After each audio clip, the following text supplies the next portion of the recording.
ഐറിച്ച് മണി chain തട്ടിപ്പ് കേസിൽ വളരെ നിർണായകമായ തീരുമാനം എന്ന് കോടതി കൈക്കൊണ്ടു. കോടതി ഫ്രീസ് ചെയ്ത അക്കൗണ്ടുകളിലെ പണം മുഴുവൻ സർക്കാരിൻ്റെ ട്രഷറി അക്കൗണ്ടിലേക്ക് മാറ്റാനും അതിൽ നിന്ന് നിക്ഷേപകർക്ക് പണം നൽകാനുമുള്ള തീരുമാനം കൈക്കൊണ്ടിരിക്കുകയാണ്.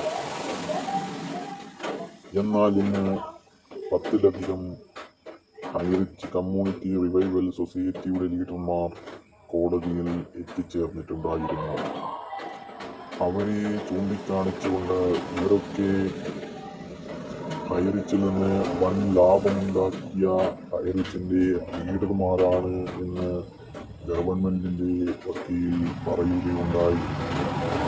അത് ഈ കേസിൽ വളരെ നിർണായകമായ ഒരു കാര്യമായി ചൂണ്ടിക്കാണിക്കപ്പെടുന്നു. കാരണം ഈ കേസിൽ എഫ്ഐആറുകൾ വരാത്തതിൻ്റെ കാരണം കൂടിയാണ് ഇന്ന് കോടതിക്ക് ബോധ്യപ്പെട്ടത്. ഇതുപോലെയുള്ള ഏജന്റുമാരുടെ ഇടപെടൽ കാരണമാവാം എഫ്ഐആറുകളും പരാതികളും വരാത്തത് എന്ന് കോടതിക്ക് ബോധ്യമായിട്ടുണ്ട്.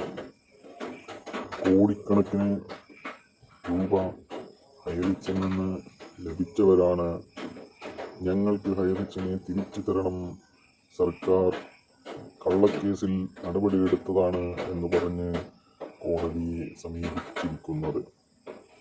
അതുകൊണ്ട് തന്നെ കേസിൽ നിർണായകമായ നടപടിയാണ് ഉണ്ടായിരിക്കുന്നത്. എന്നാൽ സൊസൈറ്റിക്കാരാണ് ഈ കേസിനെ ദുർബലപ്പെടുത്താൻ വേണ്ടി നടത്തിയ നീക്കമാണെന്ന് ഐറിച്ചിൽ പണം നഷ്ടപ്പെട്ടവർ തന്നെ ആരോപിക്കുന്നുണ്ട്.